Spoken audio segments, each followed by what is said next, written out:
2020 mengukir sejarah yang akan terkenang dalam peradaban manusia. COVID-19 sungguh mengubah seluruh aspek kehidupan manusia. Semenjak kemunculannya di Wuhan awal Januari lalu, hingga saat ini virus corona telah menyebar ke seluruh belahan dunia dan mempengaruhi seluruh segi kehidupan manusia. Virus corona sungguh memberi dampak yang luar biasa besar bagi dunia. Setelah mulai menyebar ke seluruh belahan dunia, berbagai negara mulai menerapkan berbagai macam kebijakan demi tertanganinya virus corona dengan cepat dan efektif. Berbagai pembatasan hingga lockdown dilakukan agar virus ini tidak menular ke semakin banyak orang. Virus corona tidak memandang siapa dan dari mana dia berasal, apa status dan jabatan yang ia miliki. Virus corona bisa mengenai siapa saja, di mana saja, dan kapan saja. Seluruh umat manusia dari berbagai macam lapisan masyarakat terkena dampak penyebaran virus corona. Virus corona yang begitu masif menjangkit manusia menyebabkan perekonomian tak stabil, yang menyebabkan ratusan bahkan ribuan orang harus dirumahkan. Kehidupan sosial berubah dan berbagai macam sebab lain yang sungguh membuat suasana hidup terasa tak normal.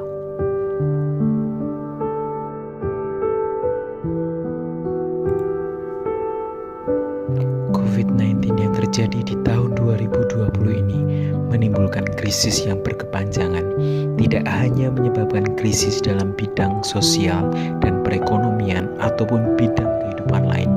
COVID-19 pun turut memengaruhi kehidupan beragama. Hal yang paling tampak adalah bentuk peribadatan yang harus dilakukan di rumah masing-masing. Gereja Katolik pun turut merasakan dampaknya. Sejak akhir Maret lalu, gereja menerapkan kebijakan misa online yang bagi gereja Katolik sungguh sangat tak biasa.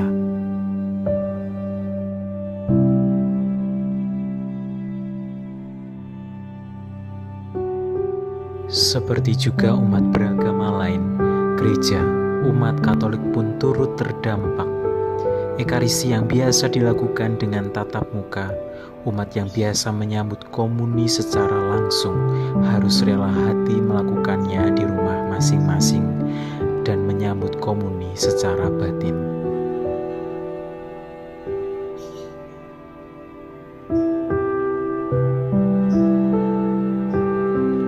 Krisis akibat COVID-19 yang terus berlarut-larut menimbulkan pertanyaan di tengah-tengah umat. Apakah yang dilakukan gereja selama ini? Bagaimanakah gereja bergerak di masa pandemi untuk menghadapi krisis yang terjadi?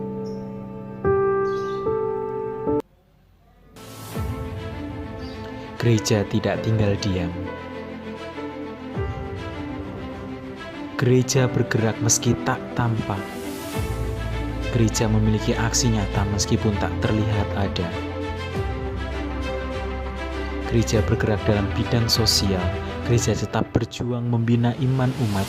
Gereja hadir dan bersolidar. Pandemi tidak membuat kami berhenti untuk terus menyapa dan melayani, mengajak umat berjumpa dengan Tuhan,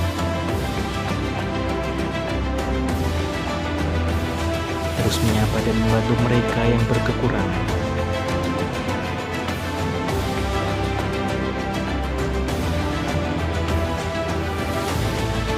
Semua disatukan dalam semangat kemanusiaan.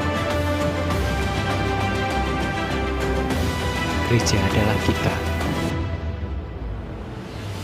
Kita adalah gereja.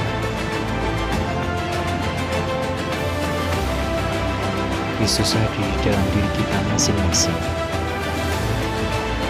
Semoga corona segera berakhir.